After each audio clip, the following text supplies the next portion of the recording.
नमस्कार गाइस।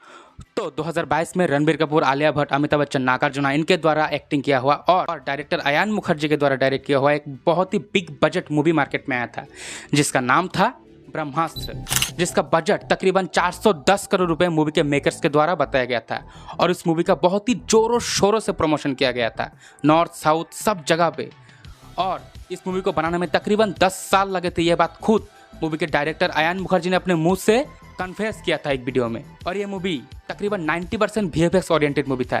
इस मूवी में भर भर के वीएफएक्स शॉट थे। तो इतना हैवी स्टार कास्ट, इतना हैवी वीएफएक्स ओरिएंटेड और इतना बिग बजट होने के बावजूद भी ये मूवी मार्केट में फेलियर हो गया, यानी ऑडियंस ने इस मूवी को रिजेक्ट कर। अब 2023 में प्रभास, दीपिका पादुकोण, अमिताभ बच्चन, कमल हसन स्टारर और डायरेक्टर नाग अश्विन के द्वारा डायरेक्ट किया हुआ एक बहुत ही बिग बजट मूवी मार्केट में आया जिसका नाम था कल्कि 2898 AD। इस मूवी का भी बजट तकरीबन 600 करोड़ रुपए था और इस मूवी का भी बहुत ही जोरों शोरों से प्रमोशन किया गया, नॉर्थ साउथ हर जगह पे जोरों शोरों से प्रमोशन किया गया।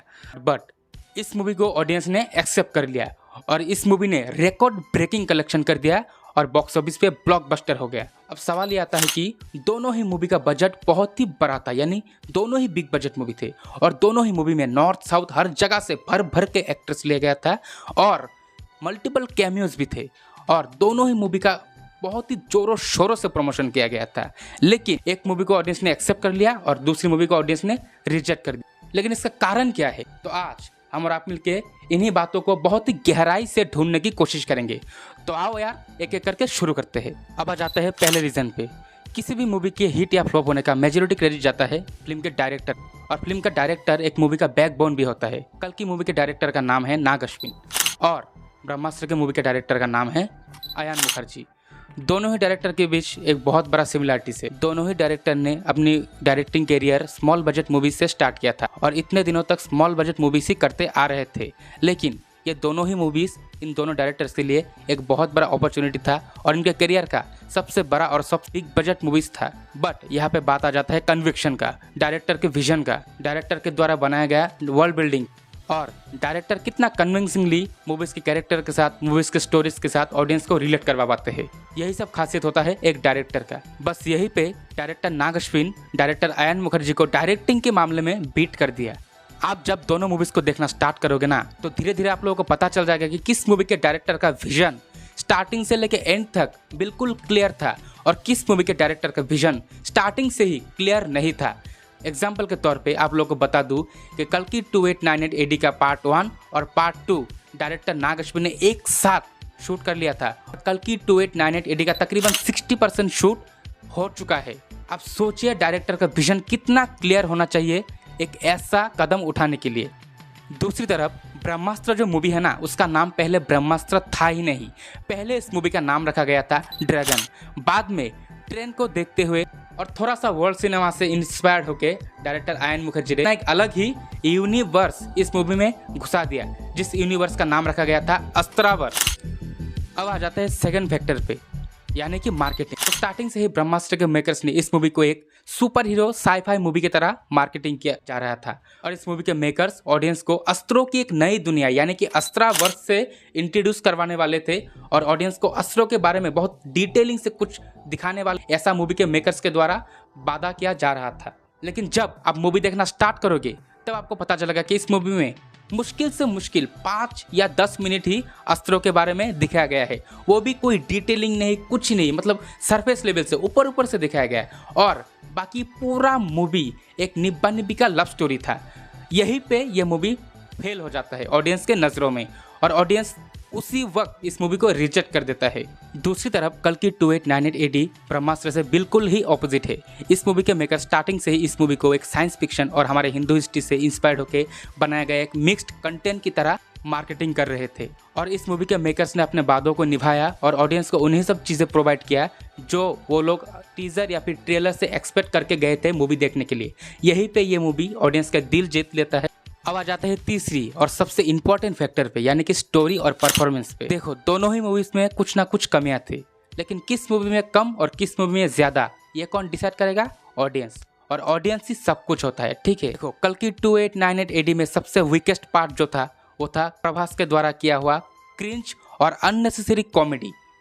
वो किसी को पसंद नहीं आया था, इंक्लूडिंग मी, मुझे भी पसंद नहीं आया था। लेकिन अगर उस पार्ट को हटा दे तो पूरा मूवी देखने लायक था। इस मूवी में बहुत कुछ है जो देखने लायक है, जैसे कि इस मूवी के VFX शॉट्स, इस मूवी के BGM, इस मूवी के बैकग्राउंड स्कोर, एक्टर्स के द्वारा किया हुआ परफॉर्मेंस, और इस मूवी में महाभारत के वो डिवाइन सीक्वेंसेस और श्री कृष्णा के वो डिवाइन इंट्रोडक्शन, ओह क्या ही बताए। और इस मूवी का एंडिंग कतई 10 आउट ऑफ 10 था। यहीं पे ये मूवी ऑडियंस का दिल जीत लेता है और ऑडियंस का पैसा वसूल कर देता है। ठीक, तो दूसरी तरफ अगर हम ब्रह्मास्त्र की बात करें तो इस मूवी में कुछ गिने चुने चीज़ ही थे जो अच्छे थे, जैसे कि प्रीतम दा का म्यूजिक। इस मूवी के म्यूजिक और इस मूवी के सॉन्ग्स बहुत बढ़िया थे, और इस मूवी के VFX शॉट्स और VFX सीक्वेंसेस बहुत बढ़िया थे। लेकिन एक बात समझना पड़ेगा, VFX शॉट और म्यूजिक के दम पे एक मूवी नहीं चलेगा। उस मूवी में कुछ दम होना पड़ेगा, तभी ऑडियंस उस मूवी को एक्सेप्ट करेगा। अगर हम VFX शॉट्स और म्यूजिक को हटा दे तो पूरा ब्रह्मास्त्र मूवी ट्रैश था, एक निब्बा निब्बी का लव स्टोरी था। इस मूवी में ना ही लीड एक्टर रणबीर कपूर का कोई अच्छा इंट्रो था, ना ही कोई इंटरवल ब्लॉक अच्छा था, और ना ही एंडिंग तो कहते पूरा ट्रैश था, ट्रैश।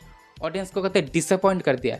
इस मूवी में अगर कुछ अगर अच्छा था तो SRK का कैमियो और नागार्जुना का वो छोटा सा कैमियो पार्ट, मतलब आप लोग मान सकते हो कि 80% ब्रह्मास्त्र मूवी ऑडियंस को डिसअपॉइंट करता है, और यहीं पे ये मूवी फेल कर जाता है। अब आप लोगों को एक अजीब सा कोइंसिडेंस बता दूँ, इन दोनों मूवीज़ में ही इंडस्ट्री के बिग बी यानी कि अमिताभ बच्चन, लेकिन कल की 2898 AD के मेकर्स ने अमिताभ बच्चन से पूरा परफॉर्मेंस निकाल लिया और उनको एक ऐसा शेप दिया, अश्वत्थामा के कैरेक्टर को ऐसा बनाया। मतलब जिस किसी ने अमिताभ बच्चन को अश्वत्थामा का ये रोल करते हुए देखा, सब ने ये बताया कि इनके अलावा अश्वत्थामा का रोल और कोई नहीं कर सकता था।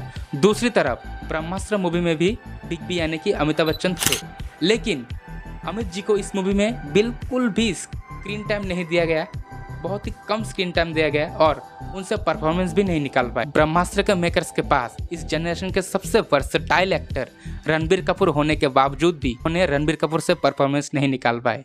मतलब रणबीर कपूर को टोटली वेस्ट कर दिया। यह बंदा क्या परफॉर्मेंस करता है, Ranbir Kapoor one of the greatest actor of our generation, उनसे एक्टिंग नहीं निकाल पाए। तो इससे बुरी बात कुछ हो सकता है। आलिया भट्ट भी बहुत अच्छी एक्टिंग करती है, लेकिन उनसे भी क्रिंज निकाला इंस्टेड ऑफ एक्टिंग। और दूसरी तरफ ब्रह्मास्त्र के मेकर्स प्रभास के रिसेंट रिलीज सभी मूवीज में से अच्छा एक्टिंग प्रभास से निकाल लिया और उनका कमबैक भी करवा दिया। बताओ। So basically it is a high time जब बिग बजट मूवी के मेकर्स और डायरेक्टर को यह समझना चाहिए। किसी भी मूवी का बहुत ही इंपॉर्टेंट पार्ट होता है राइटिंग। तो राइटिंग में जो बिग बजट मूवी के मेकर्स है वो ज़्यादा खर्च नहीं करते और ध्यान भी नहीं देते, लेकिन उन लोगों को एक बात समझना चाहिए कि राइटिंग अगर ठीक नहीं हुआ, मूवी का कितना ही बजट हो जाए, कितना ही मतलब फेमस चेहरे को कास्ट कर ले, मूवी हिट या फिर ब्लॉकबस्टर नहीं होगा। और मूवी के कंटेंट में दम होना चाहिए, तभी किसी मूवी को ऑडियंस एक्सेप्ट करेगा और वो मूवी ऑडियंस से तारीफ़ें बटोरेगा और साथ ही साथ पैसा भी बटोरेगा। बाकी आप सब कुछ समझ ही गए होंगे।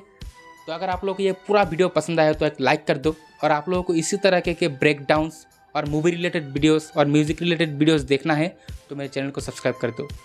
फिर मिलेंगे